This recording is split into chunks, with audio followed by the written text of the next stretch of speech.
to it, but I don't know. You would know better than I would. I know this is live shot, the live shot plaza. Yeah, let's call it that. All right, we're live. Well, welcome into the South Plaza of McLean Stadium. Everyone say hi to Coppers Cove native and Heisman Trophy winner RG3 as Hello, we Rob. are into the first Big 12 breakdown. Kurtis Quillin alongside the voice of the Bears, John Morris. John, glad you could find a few minutes in your afternoon. Thanks for the invitation.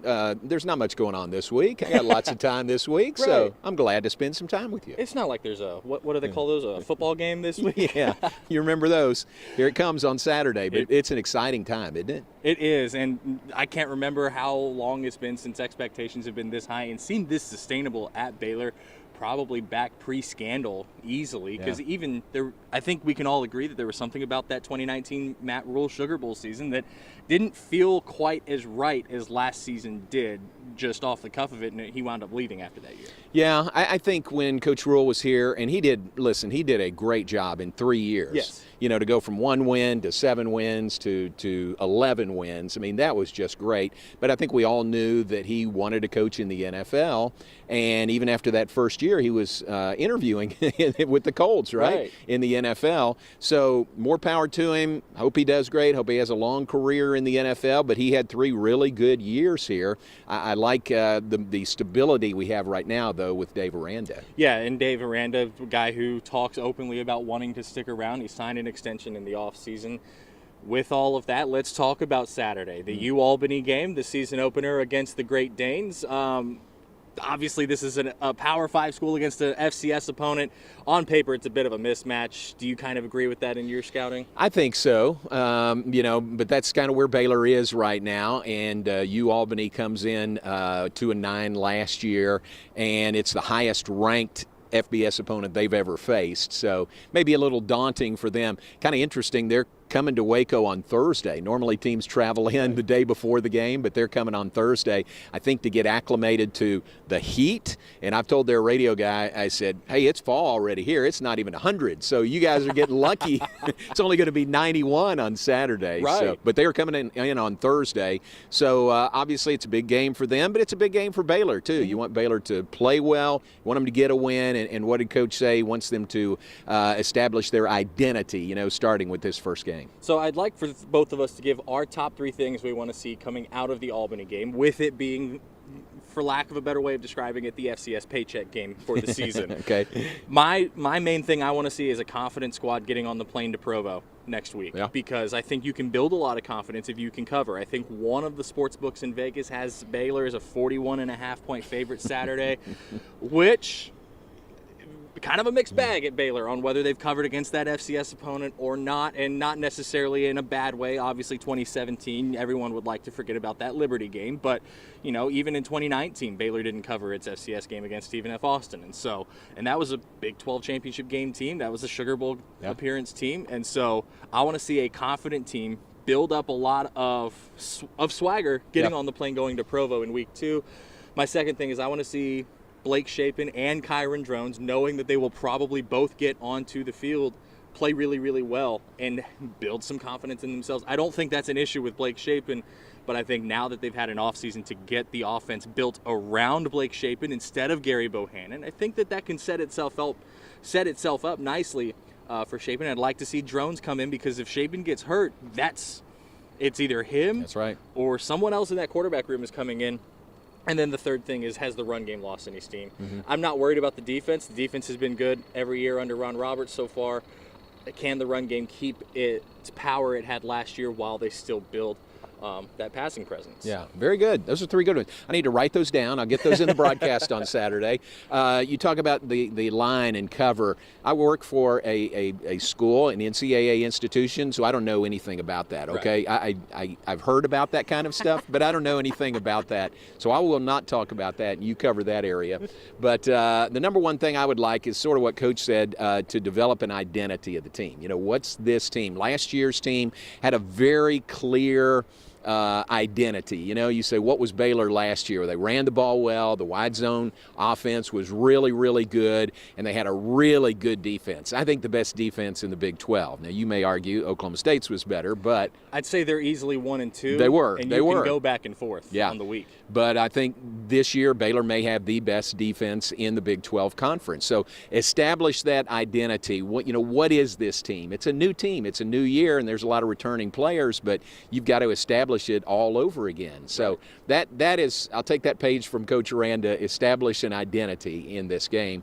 Number 2, I'll be really interested to watch the running backs. I think we'll hopefully see a lot of them in this game. Tay McWilliams looks like he will start.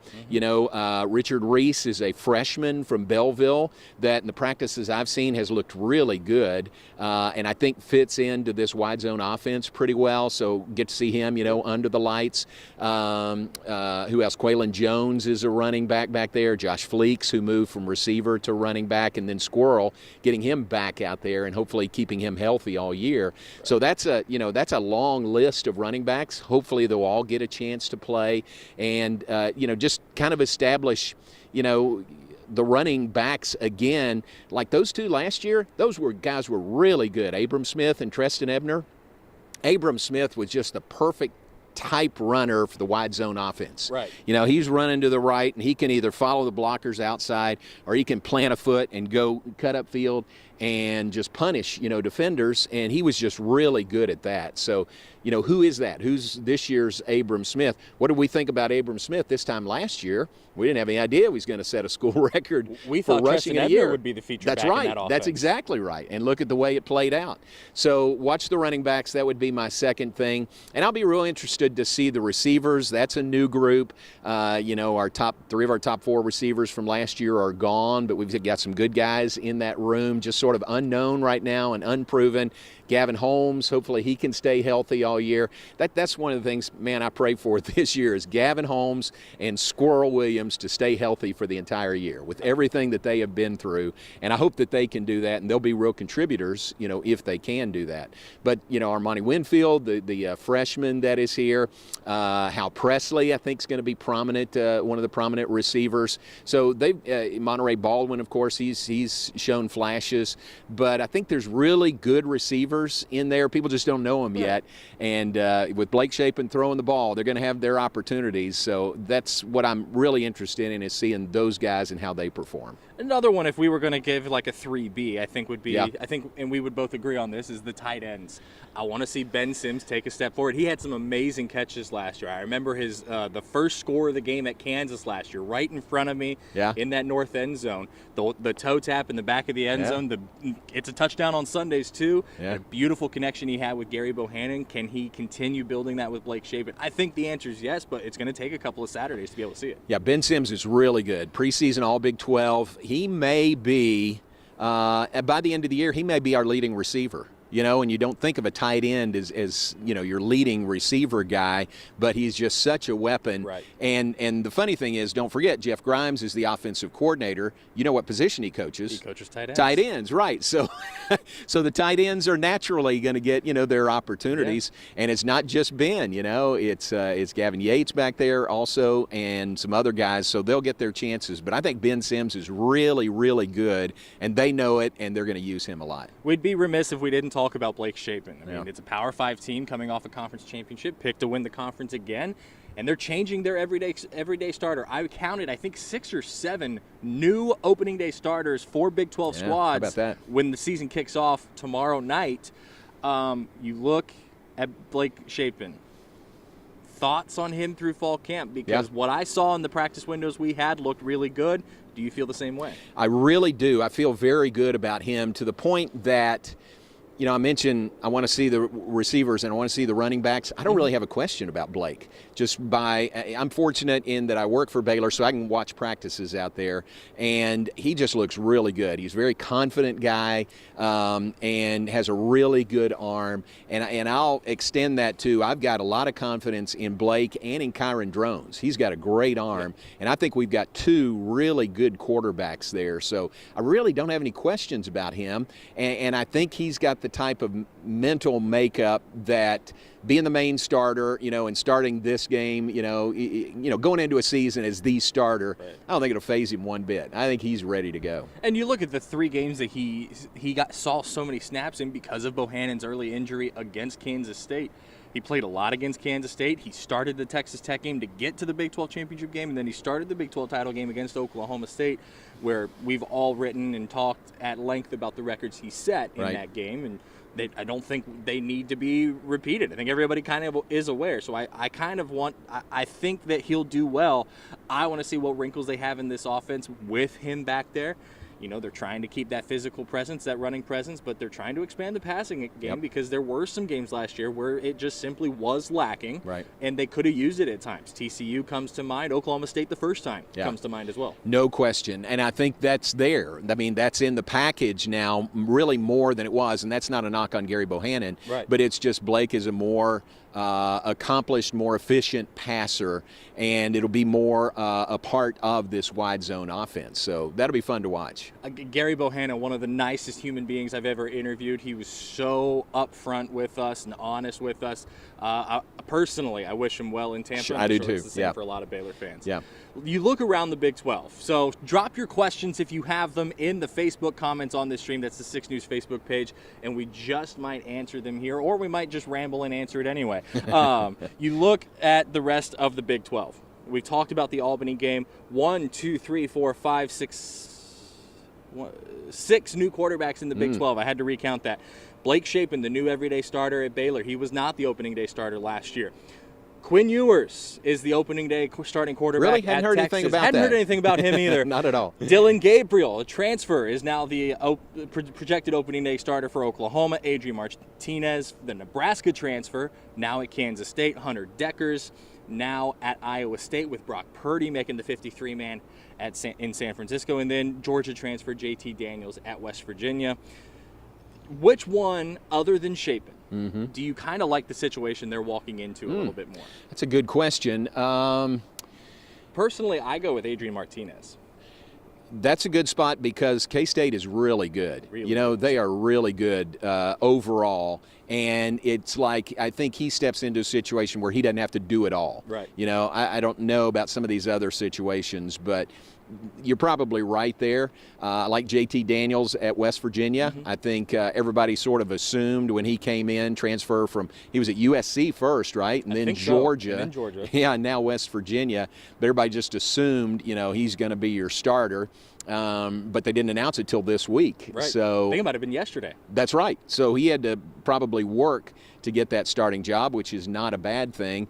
No. Dylan Gabriel, we talked to him at the Big 12 Media Days, very confident guy. He and Jeff Lebby working together again like they did at UCF. Lebby, the offensive coordinator at Oklahoma. So I think he'll have a chance to do some really good things there too. And I talked to a week or so ago, Mark Daniels, who's the play-by-play guy at UCF, and he was very high on Dylan Gabriel, and he felt like, yeah, we hate to lose him, but he's in a really good situation. He's a great quarterback. Him and Lebby did wonderful things together on the football field there at UCF. The other one that's kind of up in the air right now, there is a quarterback competition in Fort Worth with Baylor's biggest rival, TCU.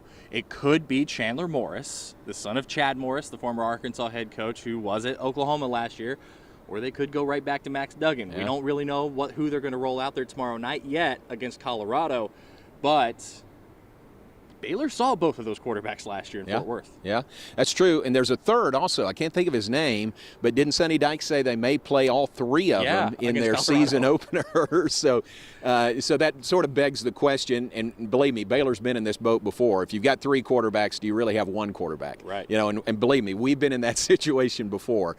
But that'll be interesting to see how it plays out, really good candidates there at TCU. It's a new coach. It's a new offense, for the Horned Frogs. A lot of new in Fort Worth this year, isn't there? A lot of new in Fort Worth. Couple of local ties there. You know, Travius Hodges-Tomlinson played defensive back down the street at Midway High School, and Quentin Johnston, who was named a captain, is a former Temple wide receiver. Those two could be a huge thorn in Dave Aranda's side come November 19th. Somebody, who was it? Some national guy picked TCU to be in the Big 12 championship game against Kansas State. So what a bold pick. Yeah, I know. That's going out there. Remember that one. So I haven't seen that anywhere else except this one person. We talked about Adrian Martinez, but I think what we need to say, or at least on my part, is Kansas State maybe the biggest dark horse in the Big 12, the most underrated 5 in the preseason poll ever?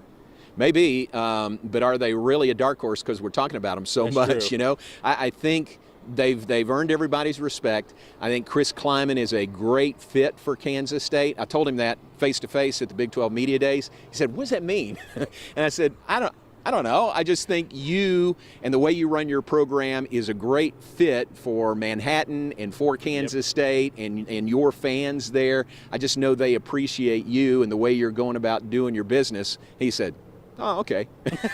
So, but he's a good coach, and watch out for Kansas State. They could be really, really good this year. You don't win national championships by accident. That's I right. don't care what And he won a division handful it is of them at North Dakota State. And, I mean, Kansas State is one of those places that has the potential to get to that level. Yeah.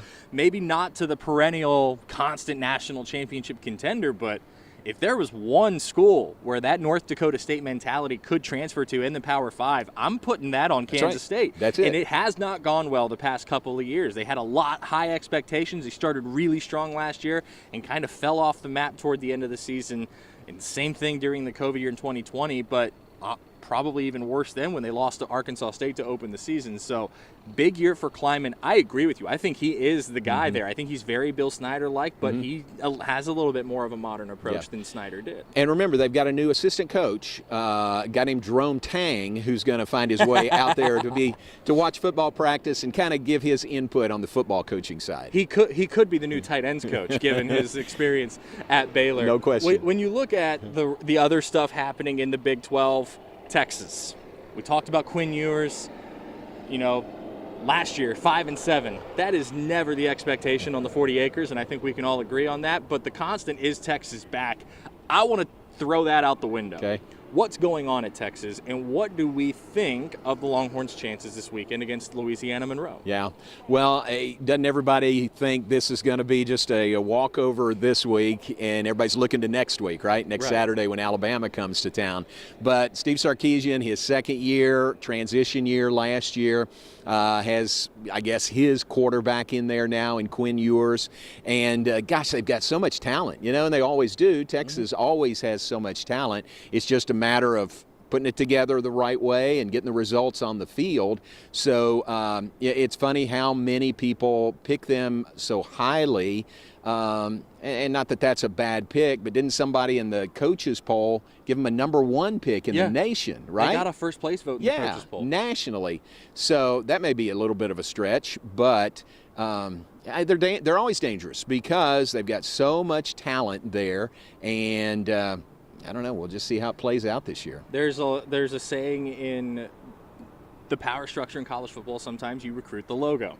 Texas recruits the logo. Sure. And it works. They get 4-star, 5-star guys. Quentin Johnston at TCU, one of a couple of recruits that, if we're being honest, probably cost Tom Herman his job. The other one is suiting up in the burnt orange on Saturday in Quinn Ewers because he decommitted from Texas to go to Ohio State.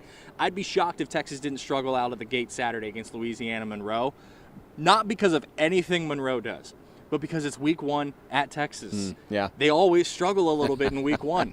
Week 2 against Alabama, even if they lose by 40, I think we can actually glean some things from that game for Texas, whether it's good or bad, as to what to expect from the Longhorns the rest of the season. Yeah. And again, from a Baylor perspective, we don't see Texas till the last game of the regular season. November the 25th. Friday, right? The Friday after Thanksgiving. So in my book, and from a Baylor perspective, that's a long way down the road. But it'll be interesting to watch and see what happens between now and then. 100%. Yeah. When you look, realignment news comes down today. The Big 12 granted Brett Yormark the chance to rework its media rights deals starting next week is when they'll go to the table with ESPN and Fox. I don't think it means a whole lot for the Big 12 yet. I think the bigger news is from Dennis Dodd at CBS Sports saying that this could mean talks are resuming for Oklahoma and Texas to leave the Big 12 early. Do you think that happens? I don't know. That's above my pay grade. Nobody's asking me my opinion on that. The one of the things that got my attention at the Big 12 Media Days from Commissioner Yormark was he was asked that question, from every possible angle, and he answered it every time very well. But one thing he said was, we want the final result to be what's best for the Big 12. We want it to be a win-win situation. And when he said that, I thought, okay, that means you're open to some kind of agreement to allow them to leave early, to make it a win-win. Make it good for the Big 12, yes, but make it doable for Oklahoma and Texas. So that kind of caught my attention, and we'll see if that plays out. Listen, I think they want to go. They've got one foot in the SEC, and you can understand that just looking ahead to where their future lies. And it's a big money. It's a lot of money, though. I mean, apparently they'd have to write a really big check to leave early. So I also thought that with the 4 new schools coming in beginning July 1st of 2023, that maybe ramp things up a little bit for OU and Texas leaving. Right. I don't think we'll have a Big 12 season where we got 14 schools, or at least these 14 schools. I think it'll be 12. Okay. And then maybe go from there. Okay. Maybe expansion isn't done. Yeah, maybe it's not. And we could be looking at trips to the Four Corners in the future, but only time will tell. When you look, to me, yes, I agree with you. That was an eye-opening answer to me when Yormark said that at Big 12 Media Days, that he wants the best result for the Big 12. That tells me we're going to talk. We might reduce the buyout a little bit, because that buyout is a little prohibitive at the moment. And so with every passing year, it goes down. And I don't think we do more than one season with 14 teams in the Big 12. Okay. Let me say this also about Brett Yormark. He was here on campus last week. He's making tour around all the schools in the Big 12, most of which, maybe all of them, he hadn't been to before. So it was his first trip to Waco, first trip on the Baylor campus. Man, we rolled out the green and gold carpet. We had our yell leaders, and Bruiser and Marigold meet him at the front door, and signs, and the football team gave him a Yormark #1 jersey, and it was great. I mean, we treated him as well as we possibly could. And then we had a short window for an interview with him, and I just like him. I think he is definitely an outside-the-box hire, but I think that's what we need. We being the Big 12 and Baylor, I think that's what we need right now, and I think he could very well be that guy. You look at the world of college athletics now. It's no longer just scholarships and the cost of attendance stipends to go play for sports. Like, name, image, and likeness has changed it. The amount of emphasis on streaming, with the Big 12 being the first conference to truly embrace it, kind of changed the landscape of college athletics as well. And his experience in all of those facets, I think that was a slam dunk hire for the Big 12. On paper, we'll see how it pans out, but so far so good, if you judge off of social media from all of these campuses he's been to. Right. I like him. I really do. He's got a big job ahead. This is that was a real crucial hire, and I think so far it's been a home run. You like to have some fun? Yeah, sure. Let's make some picks. Okay. So there are 10 games on the docket in the Big 12. We don't need to go in depth on all of them, because some of them have blowout potential. Okay. Let's start Thursday night, 6 p.m. Central Time in Stillwater, Oklahoma. It's the 12th ranked Oklahoma State Cowboys and the Central Michigan Chippewas. John, do you remember what happened the last time these two teams played? Oh, I do, way in the back of my mind. You remember it better than I do. I remember it very well. For those of you who don't know, I'm an Oklahoma State graduate. Right. And that was my first year, my first season covering Baylor. And I remember walking out onto the field at McLean Stadium, and a reporter from another station walked up to Jessica Maury and I and said, "Do not watch the end of the OSU game." This is the first time Oklahoma State and Central Michigan have met since 2016. Why is that so significant? That is when a botched call at the end of the game, which should have extended the game one time down, on one of the dumbest play calls I've seen in college football, cost Oklahoma State the game, and they lost to Central Michigan on a weird lateral play to end it. This is their first meeting since then, back in the same stadium. Welcome back. Different Oklahoma State team, new defense, new defensive coordinator. I like Derek Mason a lot, but who is the guy for Oklahoma State on defense? They've always had one, at least. Yeah. Malcolm Rodriguez was great last few years, especially last year. And that's a loss. I mean, losing Jim Knowles, your defensive coordinator, that is a loss. But Derek Mason seems to be a really good hire for them. And you talk about all the Big 12 schools with new quarterbacks. They've got Spencer Sanders back, so they've got that consistency and stability there. I think Oklahoma State wins it. I think it's closer than people are expecting, though. Okay. I'll take Oklahoma State. Okay. This is my favorite one. Probably one of the best rivalries in college sports. Number 17, Pitt, at home in Pittsburgh, whatever the new name for Heinz Field is now. Yeah, Acrisure. Against the West Virginia Mountaineers in the resumption of the backyard brawl. Yeah. I think you can learn. I think if you're West Virginia, win here is a really nice feather in your cap, given everything Pitt lost. No question, but Pitt's the one that's in the top 25. West Virginia, and I really like Neil Brown. I'm pulling for him. We're from the same hometown in Kentucky. No kidding. So, yeah. So we've got that going for us, but I'm really pulling for him. And they've got a tough schedule. They play Pitt to open, and then they play, and think in week 3, Virginia Tech. Yeah. So really two of their biggest all-time rivals in non-conference this year. And you would think neutral site field, but it's really not. I mean, it's in Pittsburgh, but I bet you West Virginia has as many fans as Pitt does up there. So that's a really good, if you want to find a game to watch, it's Thursday night, 6 o'clock our time. That could be a really, really good season-opening game to watch. It could. Both teams have new quarterbacks. Kenny Pickett's now across the hall at the practice facility there in Pittsburgh with the Steelers. JT Daniels was not at West Virginia last year. I think West Virginia returns more pieces in key places. You look at Pitt, they didn't just lose Kenny Pickett. They lost their offensive coordinator to Nebraska. So I'm taking West Virginia in a close one, but I'm not surprised if Pitt wins it. I would only be surprised if this game is a blowout in either direction. Yeah, I'm pulling for West Virginia, and it would be a huge win for them if they win on Thursday night. This one, real quick, Friday night, 7 p.m. Central, Tennessee Tech at Kansas. This is another one of those FCS at FBS games. I'm taking Kansas. Yeah. And I think if it's close, that could be alarm bells that maybe this is a year 0 for Lance Leipold, and the last year was a year -1. Yeah. Good luck to Kansas. I mean, they need a win. They need something positive to happen. So hopefully it can happen against Tennessee Tech. The other game Friday night that we just talked about in Colorado on 9 p.m. Central Time is TCU and the Buffaloes.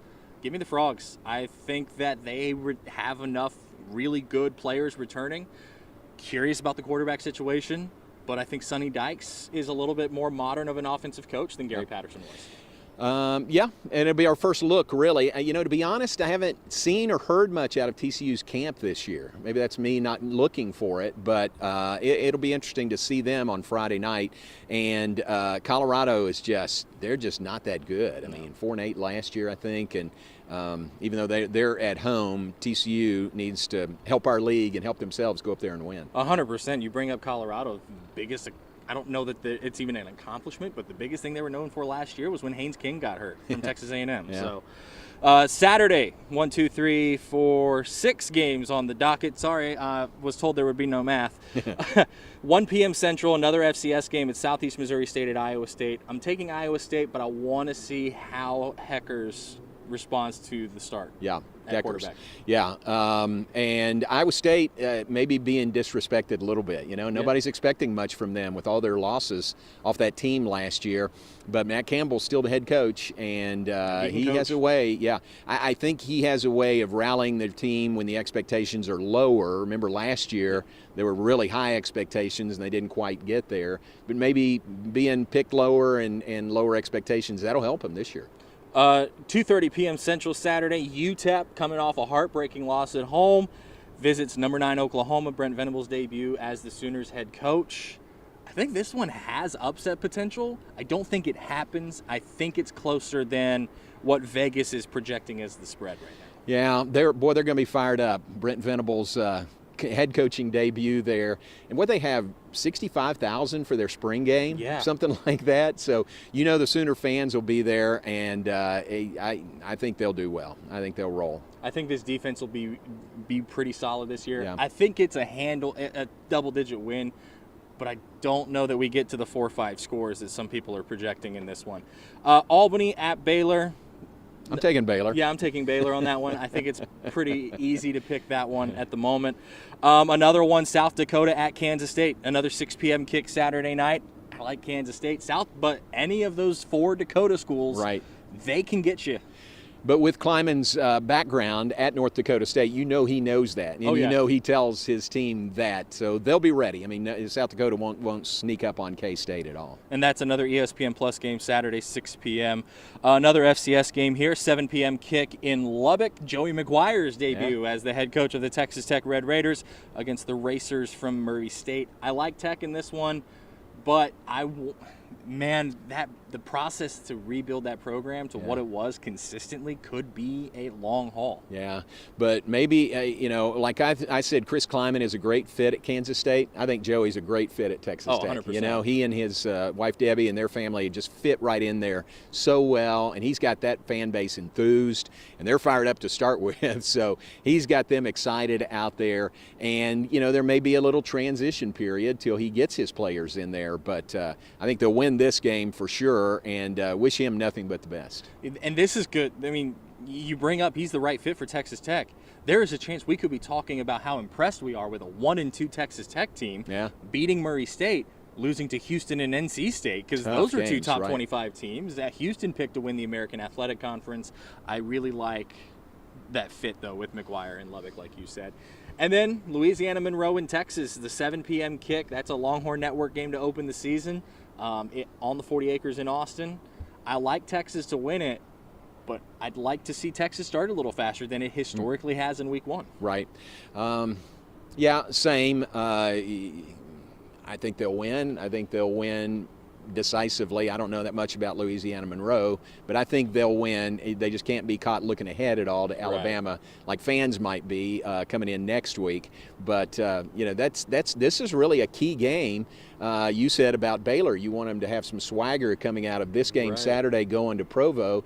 Texas probably needs that also, to have some swagger coming out of this game hosting Alabama next week. Because last year, and it was a great Louisiana team that coaches now in the SEC, but they kind of stubbed their toe at the beginning of that Louisiana game last year. They need to avoid something like that against one of the directional Louisianas. Yeah. And Monroe, I mean, guys, the talent discrepancy between Texas and Louisiana Monroe, right? I mean, it speaks for itself. This is a game that Texas should be able to get some of that swagger for with Alabama rolling into town.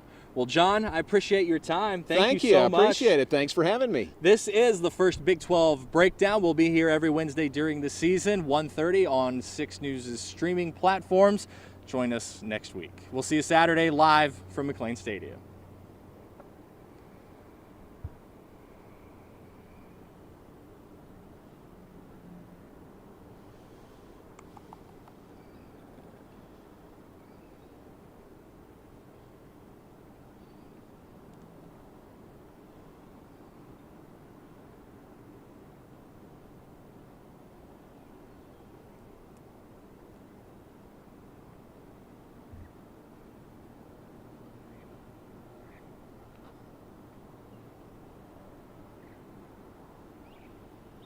Just waiting on the clear. Okay.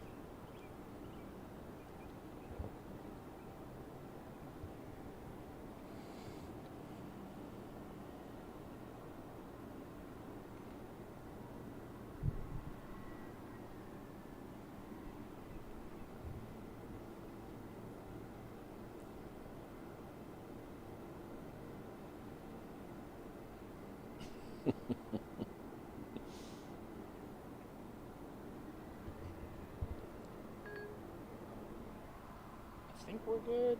I don't know though.